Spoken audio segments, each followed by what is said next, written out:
সংকল্প করি যে আমরা মরবার পূর্বে স্বাধীন হব। বন্দে মাতরম।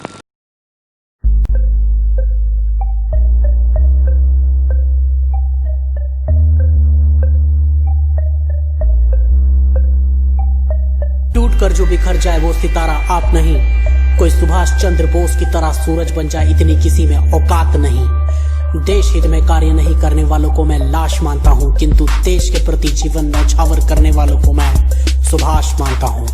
मेरा नाम शंकर मुखी, लिख रहा हूँ जमशेदपुर से, क्योंकि आपका इतिहास रहा है जमशेदपुर से। अच्छे रिश्ते अच्छे स्वभाव रहे हैं जमशेदपुर के मजदूरों से।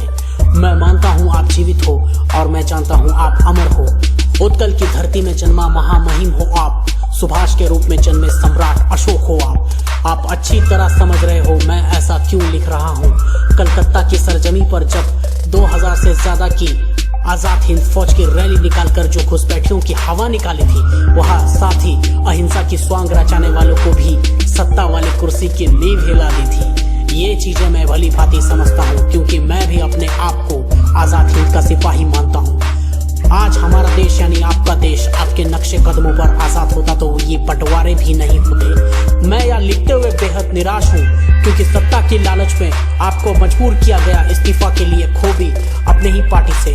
आप बहुत ही बहादुर थे, इसलिए कम बहादुर लोगों को आप पसंद नहीं आए, या यूं कहूँ आपको वो बर्दाश्त नहीं कर सके।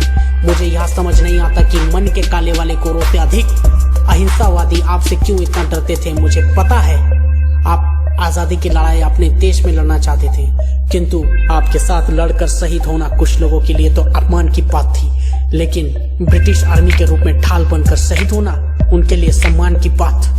अंग्रेजों के दुश्मनों से भारतीय सिपाही लड़ रहे थे, हमें आजाद होने के लिए भी अंग्रेजों का ही सिपाही बनना पड़ा। गर्व करूं या शर्म समझ नहीं आता।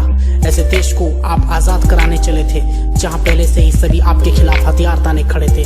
अंडमान और निकोबार को हमारा देश बड़े ही गर्व से अपना द्वीप समूह समझता है, किंतु उसकी आजादी लड़कर हासिल की गई थी, अहिंसावादी सहनशक्तियों से नहीं। हमारा देश बार बार भूल जाता है आजादी मांग कर नहीं बल्कि छीन कर ली जाती है, लेकिन इनको कौन समझाए। बस वीर शहीदों के स्मारकों में माल्यार्पण करना और उनके साथ सेल्फी लेना इनके लिए देशभक्ति है। प्लेन क्रैश हुआ या नहीं इससे मैं कोई इत्तेफाक नहीं रखता हूँ, लेकिन आपका वापस देश आना कई मामलों में अनिवार्य था, क्योंकि मैं आजाद हिंद फौज वाली देश में रहना ज्यादा पसंद करता था। लेकिन आप वापस कभी नहीं आए। आप अंग्रेजों से नहीं बल्कि अपने ही लोगों से हार गए। आपके आने से सत्ता के लोभियों को बंटवारा नहीं होने का जो भय था।